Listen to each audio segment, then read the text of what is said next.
God said I'm beautifully and wonderfully made. He didn't say, okay, you're beautifully and wonderfully made when your hair is laid. He didn't say you're beautifully and wonderfully made when you got your lashes or your nails and feet done or when you got your Brazilian wax. He didn't say that's when you're beautiful, wonderfully made. He said that's what I am. So despite of all of these external things that I do to, make me me, it makes me feel better getting a wax and getting my, nails and feet done, got scrub that callus off and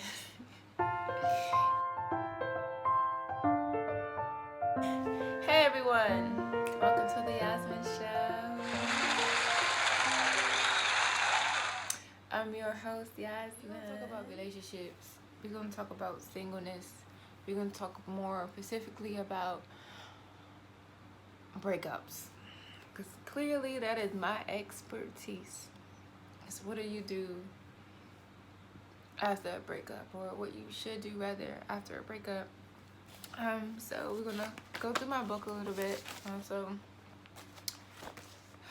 this is just a rough draft of what my books look like. I'm doing edits, transferring them over to. This is what my book look like. Forgive the nail. This is what it looks like. Love yourself like you love your ex. It's the back of my book. She is so pretty. Who is that girl? So just a little preview of the book, Love Yourself Like You Love Your Ex workbook. It's time to unlearn what you once thought was love and embark on a true journey of self-love and self-discovery. Give you a little quick about where I written this book, or what really inspired the book as a whole, really quick. So the last two relationships I was in, one was more like a situationship. I guess they both could be that way, whatever, right? But the last two that I was in, then there was another one that was more like a side friend situation. He was just a wolf in sheep's clothing, pretending like he was, God-fearing person and wanted to change his life, but he was he was dirty. But we're not gonna talk about him. But but the last two, honestly, all jokes aside, the last two, I would say I really loved them, honestly. More than anyone that I ever talked to before. But then the most recent one, more like an on and off situation. Well, they kind of both were, but this particular one, I realized that it wasn't just him. I mean, in the beginning, I believed. 1 second. I was just writing it. My apologies. So in the beginning, I wanted to believe, all the things he was telling me. Go to church together, have kids, get married, all that, that fluffy, pretty stuff. But then he showed me who he really was because he cheated on me, right? But then I took him back because I thought it was my karma for being a number two. And yeah, I know, right? Like, ooh, don't judge me. Who's you to judge? And so I took it back, so I took him back, and then it happened again, and then this has been this on and off situation, this back and forth situation. And long story short, I realized that I needed me. I realized I needed me more than anything. I needed me to love me. No one can do that for me. And that's one quote that I have in my book is, I love myself independently from someone else loving me. And that probably hit me a few weeks ago when it dropped into my spirit. And I just used it as a quote in my book. But I also have to use it in my everyday life because, subconsciously that I was dating his potential. I was dating who he could be and not who he really was. I was dating him because how he made me feel, how I was with him. So it was more of a selfish side of it because I like who I was with him. and other things, right? And then also, it was, one of the things was that he loved me for me, right? Or like me, let's just say that, I don't know, maybe he did love me, right? But he accepted me as a whole, like everything. Even there was parts of me that I was insecure about, and they loved me despite of, right? But that goes back to me, because if I was so secure in myself, that wouldn't even be a factor to keep holding on to someone, right? And I realized the ultimate thing is that I needed to love me. I needed to love me as much as I love him, if not more. I needed to like me as much as I did him, or if not more. What I was for him and wanted to be for him, I needed to be that first for myself. I'll say that again, because that's just powerful.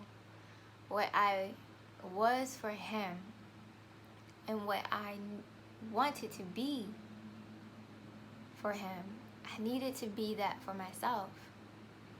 And I wasn't that, you know. And I tried, even though they didn't try, even though they gave up, even though they didn't care, right? Because they gave up. And I found myself trying to revive something that had died long time ago. I'm trying to resuscitate a relationship that already died. And even when it seems like some breath of life is coming or showing itself, something happens, something occurs, and it flatlines once again. So I say to myself, you know, what better example than to use you, right? Yourself, your hurt, your pain, your love, your care for others to hear you out, right? Longer than expected, but that is what really inspired my book. Because I've been hurt, like most people, right? And I realized in past, in all of my relationships, right? I don't want to cry, but in most of the relationships I was in, they always chose someone else, right? I think back, even if they didn't cheat, even when it was situations where, you know, like, well, they all cheated. Wow, wait.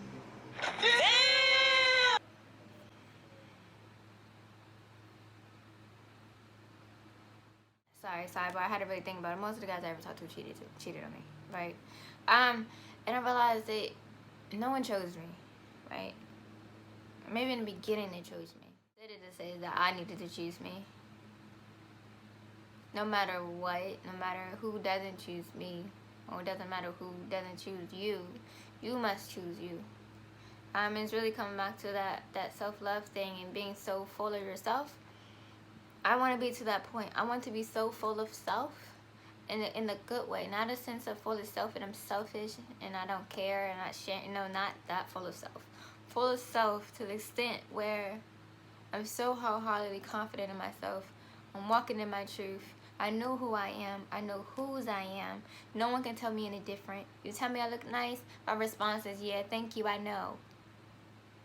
You tell me I look good, it's not, oh, it's no, I walk in my truth, not cocky, but confident in who I am. And I'm still getting to that point. It's not there all the time. There's times where I don't feel it all the time. And you may say, why, you know, why not? You're beautiful, you're this, that, and the third, and thank you by all means. But I'm human, I go through things, you know. Sometimes I don't feel worthy, sometimes I don't feel pretty, or sometimes I don't feel whatever, you know. But then I have to remind myself, and that's key with your mind. You have to remind yourself who you are. You have to remind yourself what the word of God says about you. God said, I'm beautifully and wonderfully made. He didn't say, okay, you're beautifully and wonderfully made when your hair is laid. He didn't say you're beautifully and wonderfully made when you got your lashes or your nails and feet done or when you got your Brazilian wax. He didn't say that's when you're beautiful, wonderfully made. He said that's what I am. So despite of all of these external things that I do to, you know, make me me, you know, it makes me feel better getting a wax and getting my, you know, nails and feet done, you know, got scrub that callus off, and, and I'm so silly. I don't get my eyebrows done, but get my lashes done time to time, and then my hair, you know, spend a lot of money on hair, I tell you that. But I'm cutting that back. But anyways, just walking in your truth, knowing who you are, knowing what God says about you, and walking in that, and know that you're not alone. You know, like, we all go through breakups, you know. We always want that person to love us like that we love them. We always want that person to care like we care about them. But one thing you gotta understand, you can't expect you from other people.